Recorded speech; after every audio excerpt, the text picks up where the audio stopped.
Assalamualaikum warahmatullahi wabarakatuh. Alhamdulillahirabbil alamin wa bihi nasta'in ala umuri dunya waddin. Wassalatu wassalamu ala asyrafil anbiya'i wal mursalin wa ala alihi wa sahbihi ajma'in, amma ba'du. Para jamaah sekalian, alhamdulillah atas izin Allah dan semua nikmatnya Allah Subhanahu wa taala berikan, kita bisa melaksanakan dan menyelesaikan ibadah kita di pagi hari ini, yaitu salat subuh secara berjamaah. Dan selanjutnya kita kembali di pagi hari ini melanjutkan dari pembahasan kita sambil menunggu datangnya waktu syuruk, dengan tema kita yaitu tentang orang sakit dan hukum dari perbuatannya. Para jamaah sekalian, pada dasarnya, pada asalnya, ketika seorang sehat dan pada dirinya terdapat 4 ciri, terdapat padanya 4 hal, maka apa yang dia lakukan sah. Yang pertama, dia termasuk jaizut tasarruf, orang yang memang diperbolehkan untuk melakukan tindakan pada hartanya. Seperti misalnya orang yang padanya terkumpul ciri dia orang yang mukallaf. Mukallaf itu adalah orang akil dan balik, orang yang berakal dan sudah mencapai usia balik. Kemudian dia juga memiliki ciri ar-rusyd, orang yang bisa memiliki pertimbangan.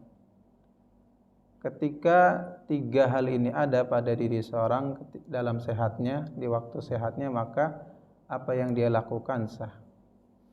Misalnya tadi kita sebut jaizut tasarruf, orang yang diperbolehkan melakukan sesuatu itu harus cirinya adalah berakal, balik, dan ar-rusyd, orang yang bisa melakukan pertimbangan. Sehingga tidak sah hukumnya anak kecil yang belum balik melakukan suatu tindakan transaksi, kita katakan jual beli misalnya. Maka tidak sah anak kecil misalnya melakukan transaksi jual beli yang sifatnya besar. Dia jual, misalnya dia mendapatkan harta waris dari orang tuanya, anak kecil belum balik, dia mendapatkan warisan berupa mobil misalnya, dia jual. Maka tidak sah anak kecil melakukan tindakan jual beli tadi karena belum mencapai usia balik. Yang kedua, dia harus orang yang berakal. Maka tidak sah seorang yang dikatakan majnun, orang gila, melakukan transaksi jual beli. Yang ketiga, dia ketika berakal balik pun dia harus ar-rusyd, orang yang memang sudah memiliki kemampuan pertimbangan mana yang kiranya menguntungkan atau tidak. Karena ada sebagian orang dia balik, dia berakal, tapi tidak memiliki kecakapan, tidak memiliki bisa menimbang mana yang kiranya menguntungkan atau tidak. Ini dikatakan dalam kitab fikih sebagai orang yang safih, yakni orang yang tidak memiliki kemampuan tadi untuk menimbang mana yang menguntungkan atau tidak. Maka ketika orang sehat terkumpul padanya 3 hal tadi ini, dia kita katakan sah perbuatannya. Ketika dia melakukan jual beli, dia sah jual belinya. Ketika dia menghibahkan hartanya, maka hibahnya juga sah. Maka lain halnya ketika seseorang dalam keadaan sakit. Maka para ulama di sini menyebutkan sakit itu ada 2 macam. Ada sakit yang sakit ringan, dan ada yang kedua sakit yang sifatnya sakit yang parah, yang umumnya mengantarkan kepada kematian. Adapun jika sakit yang sifatnya sakit yang ringan yang tidak menghilangkan kesadaran dan akal, maka apa yang dia lakukan sah. Misalnya orang sakit dan dia minta dibelikan sesuatu, maka sah kita katakan. Karena pertimbangan dia ada pada saat itu. Dia masih bisa menimbang karena masih ada kesadaran dan akalnya. Di sini di tema kita sebutkan misalnya dia melakukan pemberian, maka kita katakan sah pemberiannya. Sehingga ketika dia dalam keadaan sakit tadi yang sakitnya ringan, sakit gigi misalnya, atau sakit apa gitu kayak jempolnya misalnya, dia bilang ke anaknya, saya berwasiat sepertiga daripada harta saya untuk pembangunan masjid, maka sah wasiatnya.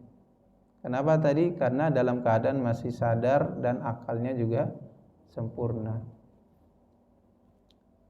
Kemudian juga misalnya dia dalam keadaan sakit tadi yang sakit yang tidak parah, dia menikah misalnya di saat sakitnya, maka sah pernikahannya.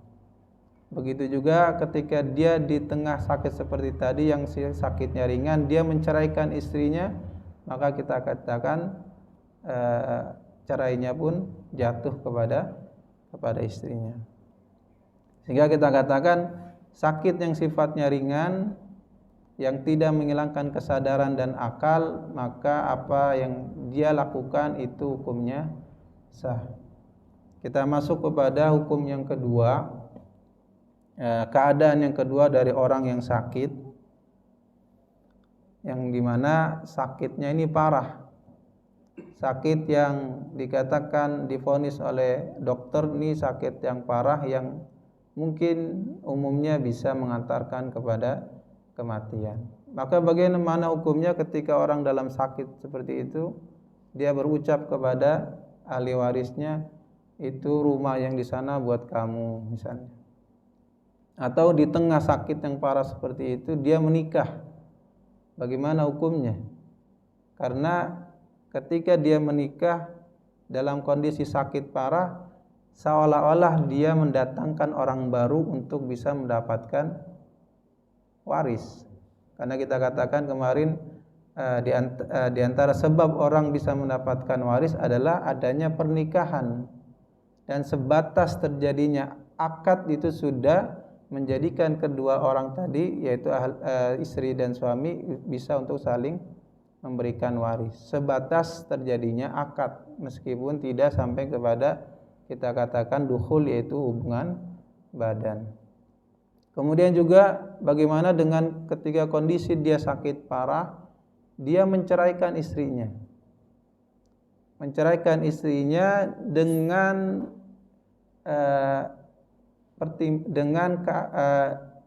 kecondongan dia sepertinya mengharamkan atau menginginkan istrinya tidak mendapatkan waris.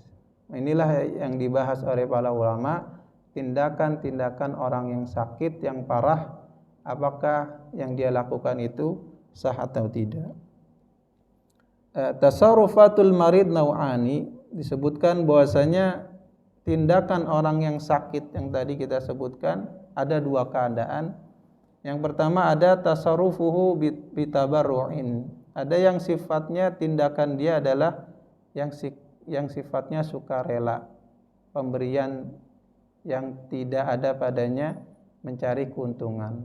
Seperti apa? Tadi hibah. Ini sifatnya adalah sukarela. Alias bukan tadi mencari keuntungan. Ya, berarti apa Pak? Kalau mencari keuntungan jual beli.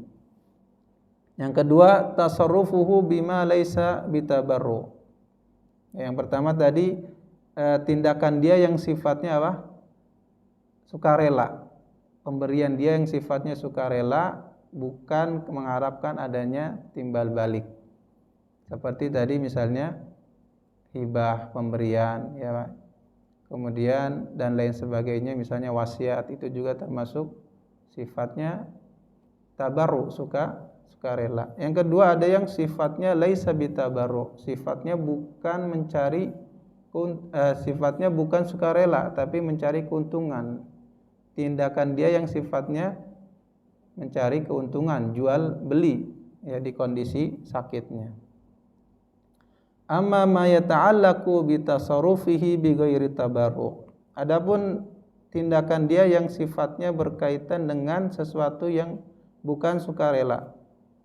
Pemberian yang bukan sukarela. Wa hadza kal bai' wasyira', ini seperti contohnya adalah jual beli.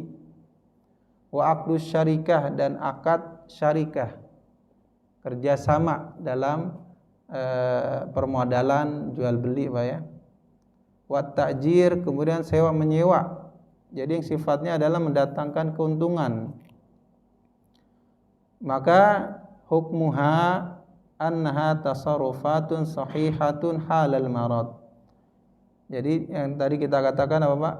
Apabila sifatnya, tindakan yang dia lakukan bukan yang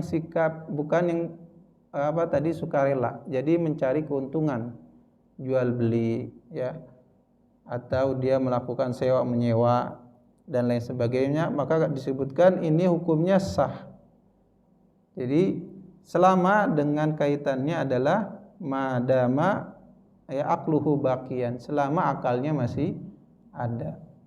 Jadi dia meskipun sakitnya parah tapi kesadarannya tidak hilang, akalnya masih ada sehingga masih bisa menimbang, dan dia minta anaknya melakukan proses jual beli. Itu rumah saya yang di sana dijual saja misalnya. Atau jadi sifatnya apa tadi? Ada keuntungan. Atau itu rumah yang di sana atau tanah yang di sana, ruko di sana disewakan saja. Maka kita katakan hukumnya sah, sahih Pak ya, selama tadi akalnya masih berfungsi, tidak menghilangkan kesadarannya. Sakitnya adalah sakit yang masih, meskipun sakitnya parah, mengharuskan dia harus berbaring terus di atas ya tempat tidur, tapi masih ada akalnya, kita katakan tadi sah. Ini yang pertama Pak ya, yaitu yang berkaitan dengan apa tadi, mencari keuntungan. Amma ma yata'allaqu bi tasarrufihi bit tabarru. Adapun tindakan dia yang sifatnya adalah pemberian sukarela. Seperti apa? Seperti hibah, menghibahkan, memberikan sebagian daripada hartanya kepada orang lain atau kepada ahli warisnya. Atau seperti misalnya di zaman dulu ada itkun, membebaskan budaknya. Jadi ini kan sifatnya bukan mencari keuntungan. Atau membebaskan hutang pada seseorang. Maka yang seperti ini disebutkan man maraduhu ghairu makhufin fatasarrufuhu lazimun kas-sahih walau mata minhu. Adapun yang tadi kita sebutkan yang sifatnya adalah pemberian sukarela, maka ini tindakannya lazim dan sah. Lazim itu artinya mengikat, tidak bisa dibatalkan. Ya Pak ya. Jadi apa? Tasarrufuhu lazimun kas-sahih walau mata minhu. Jadi tindakan dia ini dinilai sah, dan ini yang pertama dengan tadi catatannya dia penyakitnya bukan penyakit yang tadi ya, ini ternyata untuk yang pertama penyakit yang bukan penyakit yang parah.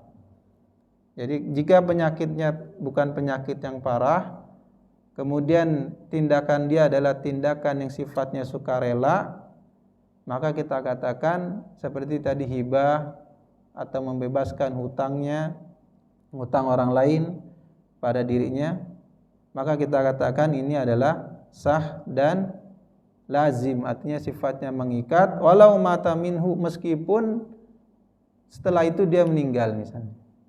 Jadi penyakit yang kita katakan penyakit yang tidak begitu parah, kemudian dia berucap sesuatu yang sifatnya sukarela, kita katakan sah pemberiannya, sah. Dia misalnya mengatakan apa, itu hutang si fulan saya bebaskan, atau mungkin dia punya budak misalnya dia bebaskan budaknya, Meskipun setelah itu enggak lama dia meninggal. Karena yang jadi patokan adalah ketika dia sehatnya, ketika dia sakit tetapi sakitnya tadi yang tidak begitu parah. Yang ternyata sakitnya itu mengantarkan kepada kematian. Menurut pertimbangan kita tidak begitu parah gitu Pak ya. Jadi man maraduhu ghairu makhuf, siapa yang sakitnya itu tidak mengkhawatirkan, yang tidak mengantarkan kepada kematian, kemudian dia melakukan suatu tindakan yang sifatnya sukarela, fatasarrufuhu lazim, maka tindakan dia sifatnya lazim, artinya mengikat dan sah. Bisa dipahami kira-kira Pak? Ya. Wal illatu annal ibrata bihalatihi hina tabarra'a. Jadi yang menjadi patokan adalah ketika keadaan dia pada saat memberikan ya tindakan dia ketika memberikan tadi.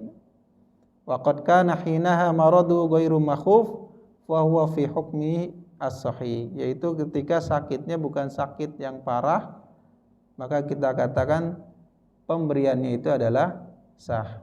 Jadi kita ulangi, jika dia sakit yang tidak parah dan dia melakukan tindakan pemberian yang sifatnya sukarela seperti hibah atau menggugurkan hutang ya dan lain sebagainya yang sifatnya adalah sukarela, misalnya dia katakan kepada ahli warisnya, saya berpesan itu tanah yang di sana untuk pembangunan masjid, hibah nih Pak ya.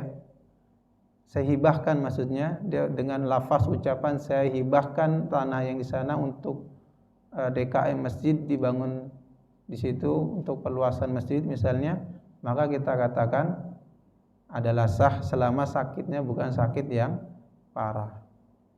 Ya. Kemudian keadaan yang kedua, wa in kana makhufan, apabila sakitnya ini sakit yang parah, sakit yang mengantarkan kepada kematian, maka tadi kita katakan dia melakukan yang sifatnya sukarela. Ya, di sini disebut misalnya sakit yang parah itu banyak di kita sekarang Pak ya, seperti stroke Pak Ali Pak ya dan lain sebagainya yang sakit yang parah, maka di sini la yalzam tabarru'uhu liwarithin bisyai wala bima fawqa thuluth illa bi ijazatil warathati laha.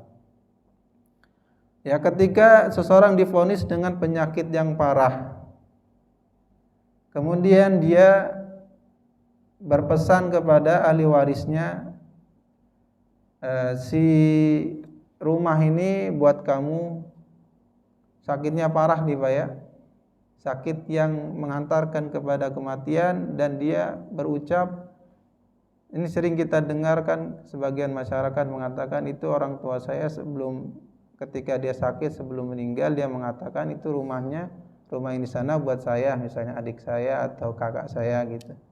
Maka bagaimana hukumnya?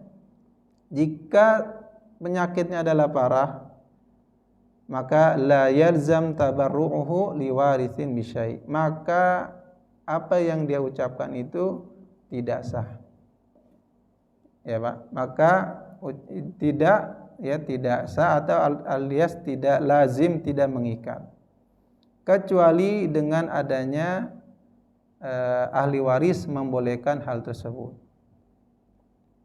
Syara'al mu'allifu fi bayani hukmi tasarruf fi ashabil marid bitabarru faqarrara anna man kana maradu makhufan fatasarrufu hukmul wasiyah. Jadi ketika orang sakit tadi, sakitnya parah, dan dia berkata kepada anak-anaknya dikumpulin semua, kemudian dia mengatakan ada punya 3 rumah, rumah yang di sana buat kamu misalnya, kemudian tanah yang sebelah sana itu buat adiknya misalnya, maka kita katakan pemberian dia itu tidak sah dan dia masuk kepada hukum wasiat. Ya Pak ya. Dia masuk kepada apa? Hukum wasiat.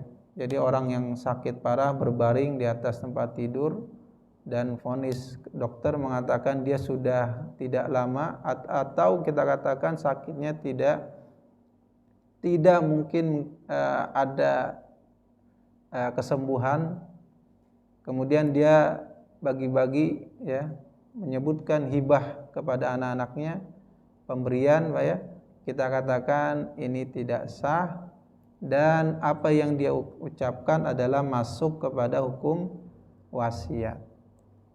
Jadi sebelum meninggalnya dia mengatakan dan sakitnya parah, itu buat kamu, ini buat kamu, ini buat yang di sana. Kita katakan itu tidak sah dan apa yang dia ucapkan dari hibah masuknya adalah hukum wasiat. Jadi hibah yang diucapkan ketika kondisi sakit parah, kita katakan itu hukumnya masuk kepada hukum wasiat. Sehingga kita berlakukan hukum wasiat. Hukum wasiat kemarin kita sebutkan ada dua. Yang pertama, tidak diberikan kepada ahli waris. Karena ahli waris itu tidak, ahli waris maksudnya adalah yang dia menerima waris ya. Sebab dia sudah mendapatkan waris, maka tidak bisa lagi dia mendapatkan tambahan berupa wasiat. Seperti sabda Nabi SAW, Innallaha qad a'ta kulladzi haqqin haqqahu fala wasiyata liwaris. Sesungguhnya Allah sudah menetapkan bagian kepada ahli waris, maka tidak ada lagi bagi dia wasiat. Jadi ketentuan wasiat adalah yang pertama tidak diberikan kepada ahli waris atau orang yang menerima waris. Yang kedua, tidak melebihi daripada sepertiga hartanya. Boleh keduanya ini ya, boleh diberikan kepada keduanya ini dengan ketentuan ada kerelaan daripada ahli waris yang lain. Jadi misalnya orang tuanya tadi yang sakit parah mengatakan rumah yang ini buat si anaknya, maka kita katakan kalau ahli waris yang lain sepakat maka boleh untuk dilakukan. Tapi kalau ahli waris yang lain tidak sepakat maka tidak. Kenapa? Karena artinya ketika ahli waris sepakat rela, artinya dia merelakan hak yang dia terima diberikan kepada orang lain. Begitu juga misalnya wasiat itu hanya sampai kepada sepertiga harta. Kemudian apabila seseorang berwasiat melebihi sepertiga harta, misalnya setengah hartanya dia berwasiat, kita tidak katakan otomatis wasiatnya batal, tapi kita laksanakan yang sepertiga saja. Kemudian yang lebih daripada sepertiga kembali kepada kerelaan ahli waris. Jika ahli waris mereka rela, ya kita jalankan wasiat bapak kita. Ini kita katakan sah. Karena apa? Artinya mereka merelakan hak yang mereka terima dari bagian waris. Jadi itu yang pertama, segala bentuk hibah pemberian,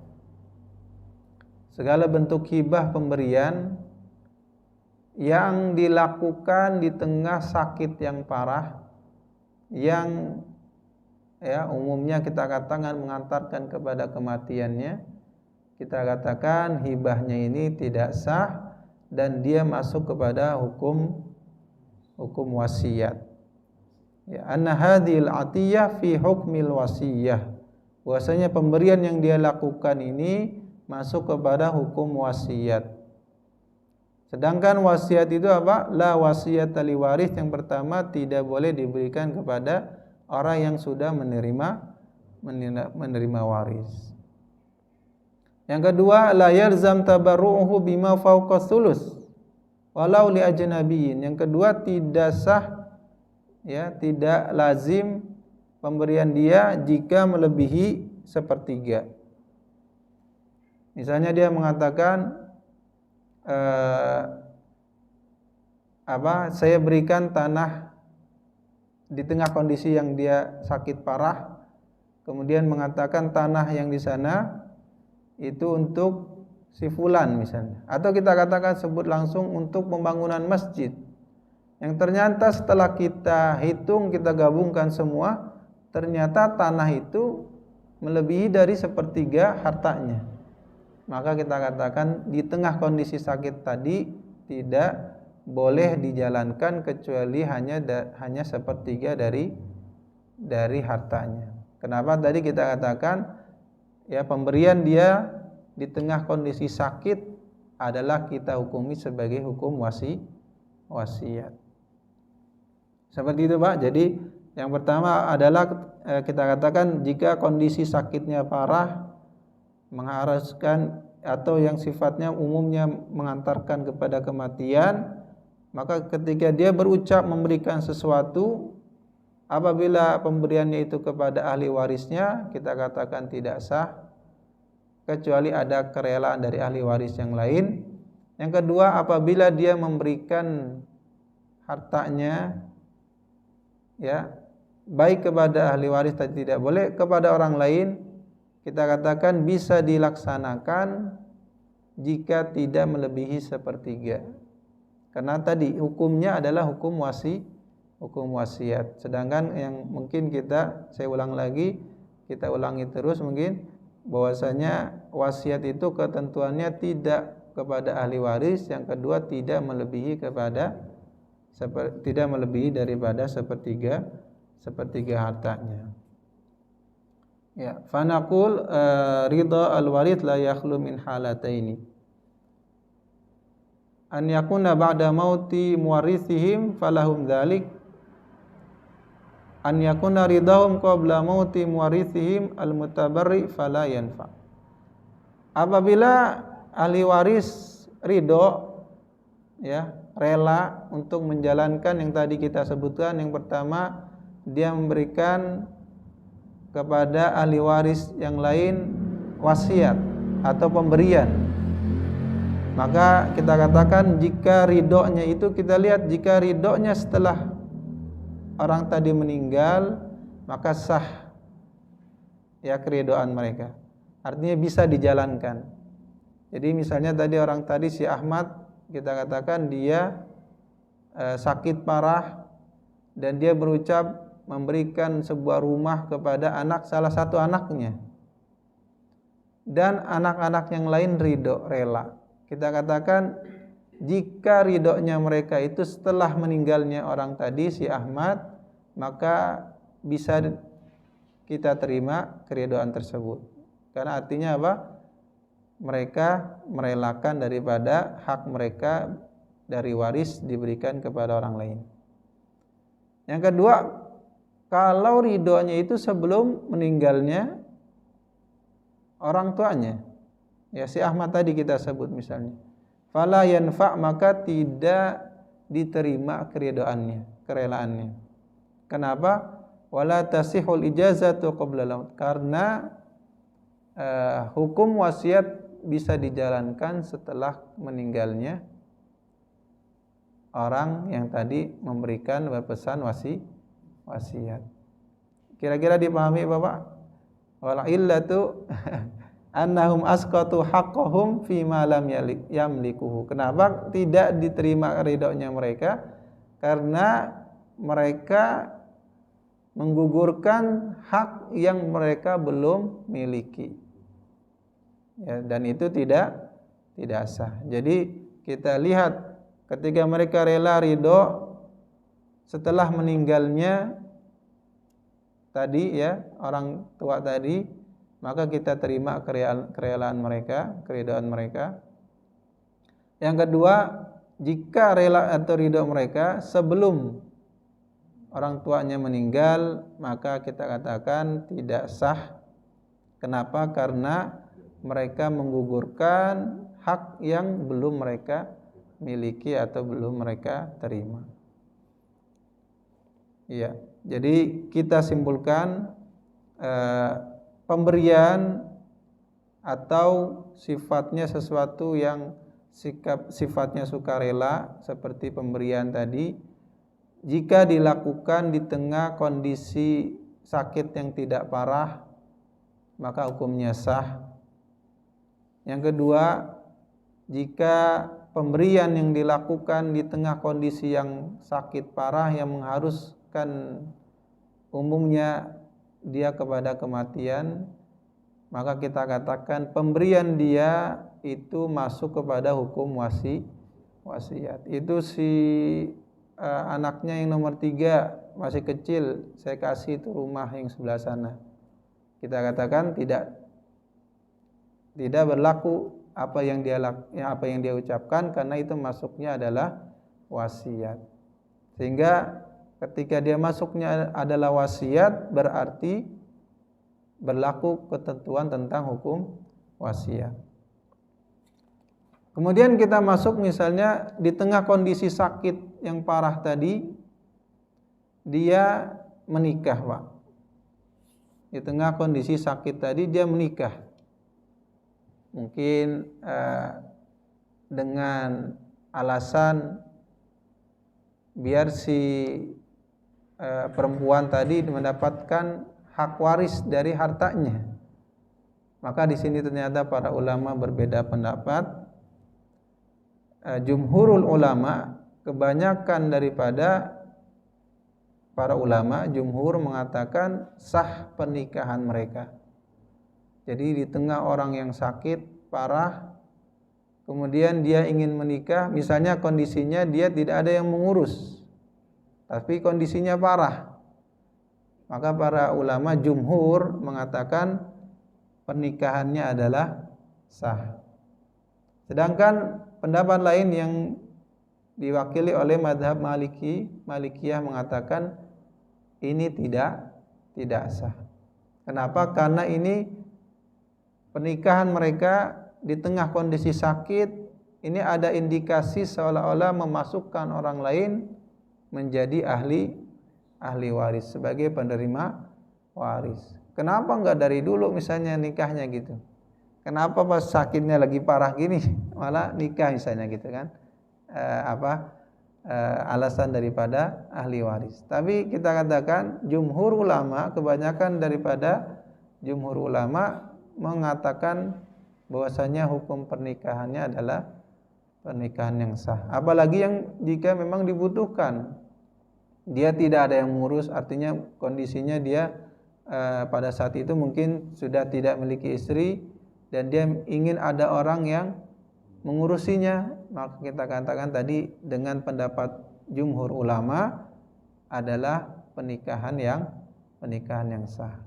Jadi ketika ahli waris mendapati orang tuanya di tengah kondisi sakit, baik bapak atau ibunya, kemudian dia menikah di tengah sakitnya, kita katakan pernikahannya itu adalah sah sehingga mereka bisa saling mendapatkan waris, ya Pak ya.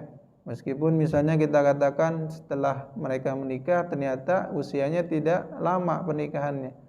Tadi karena udah meninggal mungkin sebulan ternyata udah meninggal. Kita katakan sah Pak ya. Hukum pernikahan mereka, sehingga konsekuensinya ketika pernikahan sah adalah mereka bisa saling mendapatkan waris.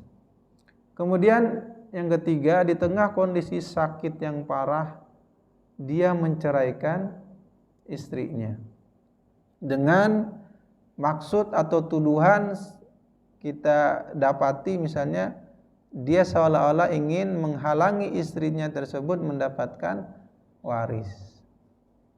Yang pertama, ini kondisinya jika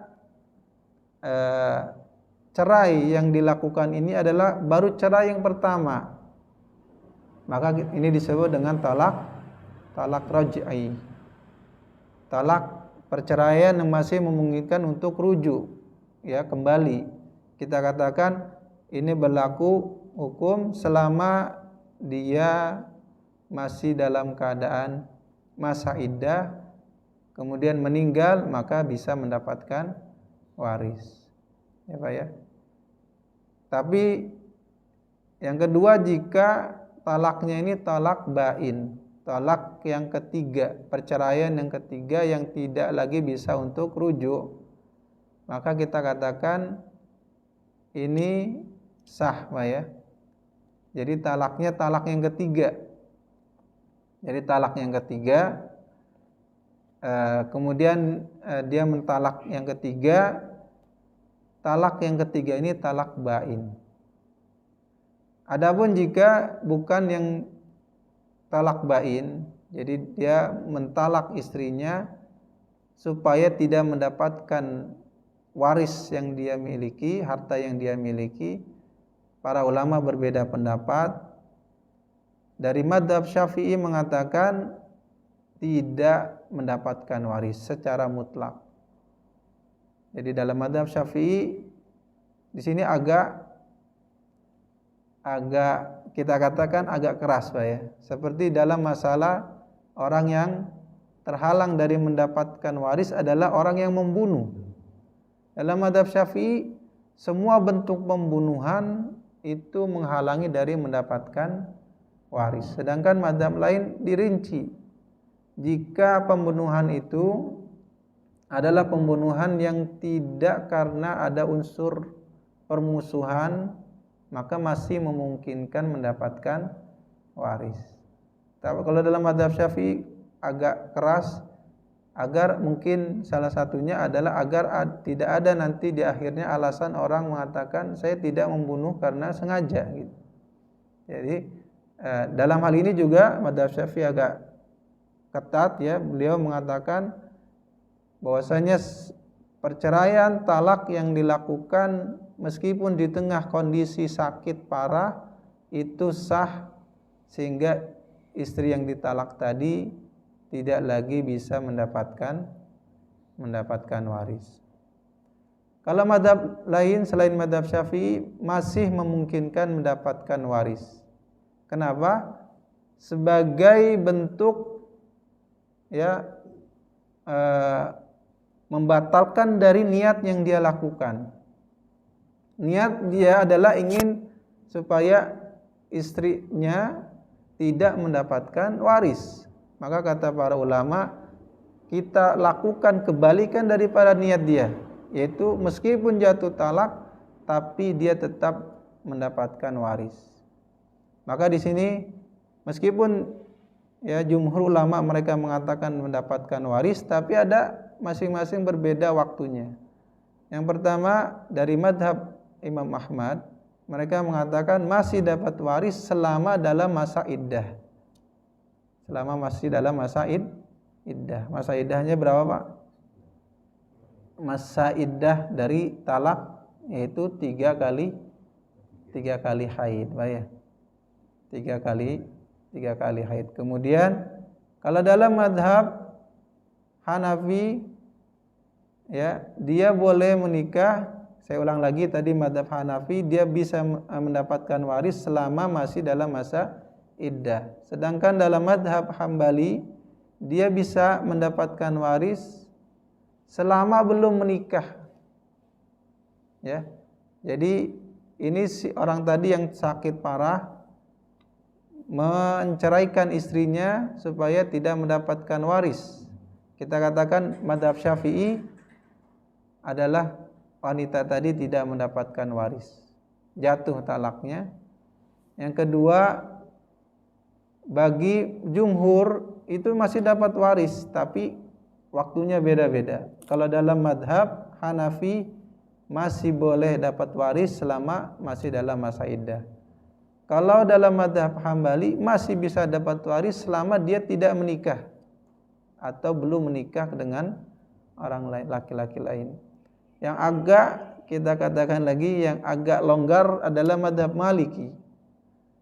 Dia masih bisa dapat waris meskipun sudah lewat iddah, meskipun dia nikah dengan laki-laki lain. Kenapa? Karena tadi ingin kita batalkan niat daripada orang yang sakit tadi, ya, membatalkan dia dari mendapatkan waris.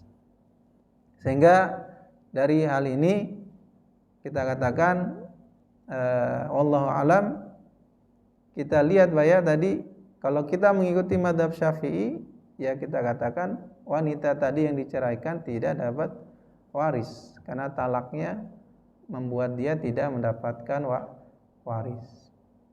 Tapi kalau kita mengikuti mazhab Hanafi, dia masih bisa dapat waris selama tidak ya keluar dari masa iddah. Tapi kalau kita mengikuti pendapat daripada mazhab Imam Ahmad, masih bisa dapat waris selama dia belum menikah lagi, Pak ya. Tapi ini kita katakan cerai yang sifatnya adalah cerai yang ketiga, Pak. Jadi kalau cerai yang pertama itu kan masih memungkinkan dapat waris selama dalam masa iddahnya. Tapi ini cerai yang sifatnya cerai yang ketiga, yang di sini tidak memungkinkan lagi dia dapat waris. Nah, di sini para ulama tadi berbeda pendapat, kiranya kalau dalam mazhab Syafi'i mutlak dia tidak dapat waris. Tapi kalau dalam mazhab Hanafi masih bisa waris selama dalam masa iddah, dan yang tadi kita sebutkan dalam mazhab Ahmad masih bisa mendapat waris selama belum menikah. Yang paling longgar adalah dari mazhab Maliki, ya, masih bisa dapat waris meskipun sudah keluar masa iddah dan meskipun dia sudah menikah lagi. Tapi ini Pak ya, agak longgar. Kenapa tadi? Karena tujuannya adalah membatalkan daripada tujuan orang tadi menghilangkan hak mendapatkan waris dari istrinya tadi, menghilangkan hak istrinya untuk mendapatkan waris. Sehingga kita simpulkan dari awal tadi tentang tindakan daripada orang yang sakit. Yang pertama, jika sakitnya adalah sakit ringan, kita katakan selama tidak menghilangkan kesadaran dan akalnya, dan umumnya sakit ringan tidak menghilangkan kesadarannya, maka kita katakan apa yang dia lakukan adalah sah. Yang jadi perbincangan para ulama adalah ketika sakitnya sakit parah, kemudian di tengah kondisi sakit parah dia melakukan suatu tindakan yang di situ ada hukum, berlaku hukum tertentu. Maka kita katakan jika di tengah kondisi sakit parah dia berucap pemberian kepada ahli waris atau kepada orang lain, kita katakan pemberiannya ini masuk kepada hukum wasiat, Pak ya. Jadi kita ulang lagi, kalau ada orang mengatakan itu bapak saya pas lagi sakit parahnya, dia bilang rumah yang di sana itu buat saya, Pak. Akhirnya mereka ahli warisnya, anak-anaknya berselisih pendapat gitu kan. Itu kan bapak udah bilang itu buat saya gitu misalnya. Maka kita katakan apapun bentuk pemberian di tengah kondisi sakit parah, maka hukumnya adalah hukum wasiat, sehingga berlaku hukum wasiat, yaitu dua tadi, tidak kepada ahli waris dan tidak melebihi sepertiga harta. Keduanya bisa dilakukan jika ada kerelaan daripada ahli waris yang lain. Yang kedua, di tengah kondisi sakit yang parah, kemudian dia menikah, maka jumhur ulama mengatakan pernikahannya adalah sah, kecuali dari mazhab Maliki mengatakan pernikahan tidak sah karena ada indikasi dia memasukkan wanita atau orang lain sebagai ahli waris yang padahal bukan ahli waris. Yang ketiga, kalau di tengah kondisi sakit parah kemudian dia menceraikan istrinya dengan tujuan ingin menghalangi istrinya mendapatkan waris, maka tadi kita katakan yang mengatakan tidak dapat waris adalah mazhab Syafi'i, sedangkan jumhur ulama mengatakan dapat waris sebagai bentuk melawan dari keinginan tujuan dia tadi. Kita perlakukan berkebalikan dengan tujuan dia. Tujuan dia menghalangi istrinya dapat waris, kita perlakukan sebaliknya. Meskipun dia ditalak tetap dapat waris. Tapi para ulama yang mengatakan tadi dapat waris berbeda-beda waktunya. Kalau dalam mazhab Hanafi selama masih masa iddah, mazhab Hambali selama masih dalam tidak menikah lagi, yang paling longgar adalah mazhab Maliki, selama meskipun dia sudah menikah ataupun sudah lewat dari masa iddah masih dapat waris. Seperti itu Bapak, apa yang kita bahas di pagi hari ini bisa menjadi ilmu yang bermanfaat untuk kita semua. Dan kita tutup kajian kita di pagi hari ini dengan doa kafaratul majelis. Subhanakallahumma wa bihamdika asyhadu an la ilaha illa anta astaghfiruka wa atubu ilaik. Assalamualaikum warahmatullahi wabarakatuh.